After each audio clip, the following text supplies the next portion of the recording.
മരത്തിന്റെ ഡിസൈനോട് കൂടിയ ഒരു അടിപൊളി ഫോണാണ് മോട്ടറോള എഡ്ജ് 50 അൾട്ര എന്ന ഫോൺ. പിന്നെ ഇതിന്റെ പ്രൊസസ്സർ വരുന്നത് സ്നാപ്ഡ്രാഗന്റെ ഏറ്റവും പുതിയ വെർഷനായ സ്നാപ്ഡ്രാഗൺ 8s Gen 3 ആണ്. ഗൊറില്ല ഗ്ലാസ് വിക്ടസിന്റെ പ്രൊട്ടക്ഷനോട് കൂടിയ effortlessly cinematic 3D curved display ആണ് ഇതിന് വരുന്നത്. ഡിസ്പ്ലേ റെസൊല്യൂഷൻ വരുന്നത് 1.5K ആണ്. 144 ഹെർട്സിന്റെ റീഫ്രഷ് റേറ്റ് കൂടിയുണ്ട്. 6.7 ഇഞ്ചിന്റെ POLED ഡിസ്പ്ലേ ആണ് ഇതിന് വരുന്നത്. ഡിസ്പ്ലേയുടെ പീക്ക് ബ്രൈറ്റ്നസ് 2800 നിറ്റ്സ് ആണ്.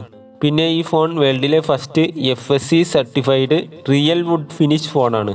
പിന്നെ ഇതിന്റെ ഏറ്റവും വലിയ പ്രത്യേകത ഇതിന്റെ ക്യാമറയാണ്. ബാക്ക് സൈഡിൽ 3 ക്യാമറയാണ് ഇതിന് വരുന്നത്. 50 മെഗാ പിക്സലിന്റെ മെയിൻ ക്യാമറ, 50 മെഗാ പിക്സലിന്റെ ultra wide plus macro, 100x സൂമിങ്ങോട് കൂടിയ 64 മെഗാ പിക്സലിന്റെ ടെലിഫോട്ടോ ക്യാമറ എന്നിവയാണത്. പിന്നെ ഇതിന്റെ സെൽഫി ക്യാമറ വരുന്നതും 50 മെഗാ പിക്സലിൻ്റെത് തന്നെയാണ്. പിന്നെ ഇതിന്റെ ബാറ്ററിയുടെ കാര്യം നോക്കുമ്പോൾ 4500 mAhന്റെ ബാറ്ററിയാണ് ഇതിന് വരുന്നത്. പിന്നെ ഇതിന്റെ ബോക്സിലുള്ളത് 125 വാട്ട്സിന്റെ ചാർജറും USB-C to C കേബിളുമാണ്. അതുകൊണ്ട് തന്നെ ഈ ചാർജർ ഉപയോഗിച്ച് വളരെ പെട്ടെന്ന് തന്നെ ഈ ഫോൺ ചാർജ് ചെയ്യാം. 12 GB റാമും 512 GB സ്റ്റോറേജും വരുന്ന ഈ മോഡൽ നമുക്ക് 50,000 രൂപയിൽ താഴെ വാങ്ങാവുന്നതാണ്.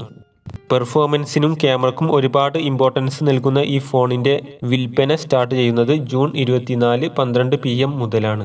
ആവശ്യമുള്ളവർക്ക് ഇത് വാങ്ങാവുന്നതാണ്.